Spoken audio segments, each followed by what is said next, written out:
सुप्रभात बच्चों। आज हम पाठ 4 साधु सिंह कहानी के बारे में पढ़ेंगे। यह कहानी एक देशभक्ति भावना से भरी हुई है। स्वतंत्रता आंदोलन के दौरान पूरे भारत में बलिदान की भावना जागृत हो उठी थी। केवल सीमा पर लड़ते हुए जो सैनिक जान गंवाते हैं, केवल देशभक्ति उसमें नहीं है, बल्कि देश में किसी भी जगह पर रहकर देश के लिए लड़ना देशभक्ति की भावना कहलाती है। और यह समय चल ही रहा था देश को आज़ादी दिलाने का। सन 1930 का सत्याग्रह चल रहा था। देश में बलिदान की भावना जागृत हो उठी थी। स्वयं सेवक खुशी खुशी खुद को गिरफ्तार करवा लेते हैं। अगर कोई भी व्यक्ति सत्याग्रह करता है तो उसे बंदी बना लिया जाता था। मजिस्ट्रेट के पूछने पर मजिस्ट्रेट ने साधु सिंह से पूछा कि क्या तुमने दफ़ा 44 तोड़ी है, तो वो इनकार कर जाता है और वह कहता है कि नहीं। मजिस्ट्रेट साधु सिंह से पूछता है कि क्या तुम्हें पता है देवबंद में दफ़ा 44 लगी हुई है और तुमने उस धारा को तोड़ा है। साधु सिंह एक सीधा साधा और अनपढ़ किसान था। यह झूठ तो बोल नहीं सकता, फिर बात क्या। जी साहब, साधु सिंह जी। मजिस्ट्रेट पूछता है तुम सोमवार को अपने गांव से देवबंद आए, फिर तुमने क्या किया। डिप्टी साहब, तुम मुझे बातों में मत उलझाओ। साधु सिंह कहता है साहब, आप मुझे अपनी बातों में मत उलझाओ। मैंने जो चाहे करा हो, पर दफ़ा 44 नहीं तोड़ी। मैं गांव में आकर आश्रम में गया और वहां रात में पंडित जी के पास रहा और उनके उपदेश को सुना। महात्मा गांधी का हुक्म है गाली गुस्सा तोड़ फोड़ मारपीट से बचना है। फिर भला मैं कैसे तोड़ देता दफ़े 44।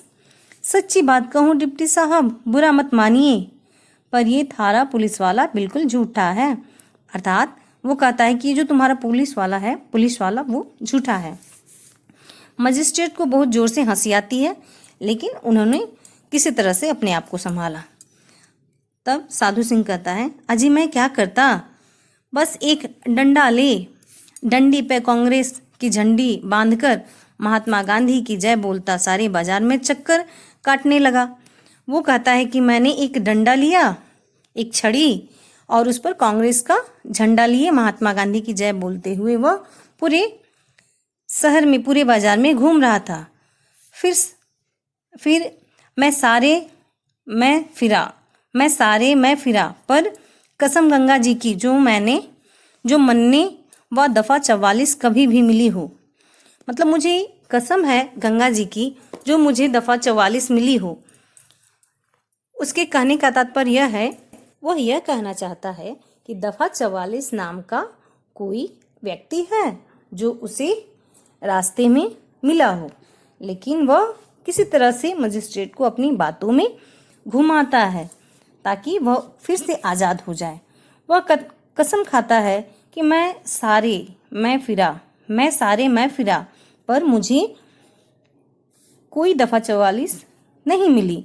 झूठ मैं बोलता नहीं, फिर भी वह टूट गई तो मुझे पता नहीं, तुम उसके वास्ते मुझे माफ़ करो। मतलब मैं कसम से कहता हूँ मुझे वह नहीं मिली। और अगर साधु सिंह कहता है कि अगर मैंने दफ़ा 44 तो नहीं तोड़ी है, लेकिन अगर मेरी गलती से अगर दफ़ा 44 टूट गई हो तो मुझे माफ़ कर दो।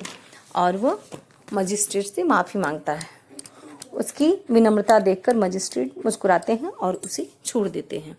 साधु सिंह फिर उसी आश्रम में जाते हैं और पंडित जी से कहते हैं कि देखिए मैंने मजिस्ट्रेट को किस तरह से अपनी बातों में फंसाए रखा और अंत में उसे मुझे छोड़ना ही पड़ा। बच्चों, यहाँ पंडित जी साधु सिंह ने किसे कहा है पता है? महात्मा गांधी को।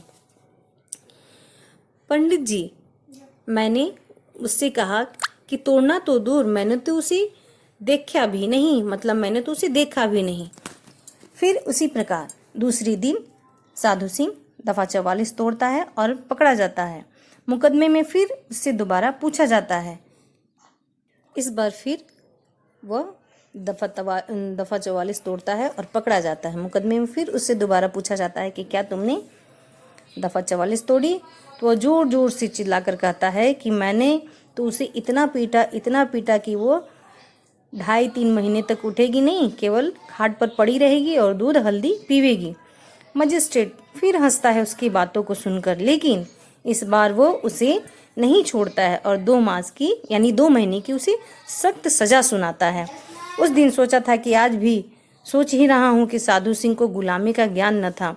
मजिस्ट्रेट सोचते हैं कि उसे गुलामी का कोई ज्ञान नहीं था और फिर भी स्वतंत्रता का भान न था, न उसे क्रांतिकारी का पता था, न गांधीवाद का। फिर भी वह कौन सी चीज़ थी जो उसे उठाए फिर रही थी? अर्थात साधु सिंह एक सीधा और देहाती व्यक्ति था, गांव में रहता था, पढ़ा लिखा नहीं था। फिर भी वह स्वतंत्रता के वह पढ़ा लिखा व्यक्ति नहीं था, उसके बावजूद भी वह स्वतंत्रता को समझता था और आज़ादी को समझता था कि किस प्रकार से हमें अपने देश को आज़ाद करवाना है, अंग्रेजों से मुक्ति दिलानी है। आइए बच्चों, हमारा पाठ अध्ययन समाप्त हुआ। अब हम प्रश्न उत्तर की ओर चले। हमारा पहला प्रश्न है साधु सिंह कौन था? साधु सिंह गांव में रहने वाला एक किसान था। वह पढ़ा लिखा व्यक्ति नहीं था। कचहरी में सन्नाटा क्यों छा गया? देश में सत्याग्रह आंदोलन चल रहा था। स्वयंसेवक खुशी खुशी गिरफ्तार होने को तैयार थे। अपराधी स्वयं अपराध स्वीकार कर ले, इससे बढ़कर और क्या थी? उस समय जितने लोग थे, जितने ब्रिटिश थे, वो उनका प्रयास यही रहता था कि जितने स्वतंत्रता सेनानी हैं उनको किसी तरह से पकड़कर कैद खाने में डाल दिया जाए। दफ़ा 44 कहाँ लगी हुई थी? दफ़ा 44 देवबंद उत्तर प्रदेश का एक शहर है जहाँ दफ़ा 44 लगी हुई थी। दफ़ा 44 कहाँ लगी हुई थी? देवबंद नामक एक स्थान है जो उत्तर प्रदेश में है। वहाँ उसी स्थान पर दफ़ा 44 लगी हुई थी। लेखक ने साधु सिंह के छूटने का रहस्य बताने पर किस प्रतिक्रिया की उम्मीद की थी? लेखक ने साधु सिंह को उसके छूटने का रहस्य बताया। लेखक को उम्मीद थी कि वह हैरान होगा, सकुचाएगा, पर उत्साहित होगा, पर वह तो पूरे उत्साह से भर गया था। ठीक है बच्चों, मुझे आशा है कि आप सभी प्रश्न उत्तरों का अभ्यास करेंगे अच्छे से और अपने पाठ का अध्ययन करेंगे तथा प्रश्न उत्तरों का अभ्यास करेंगे। धन्यवाद।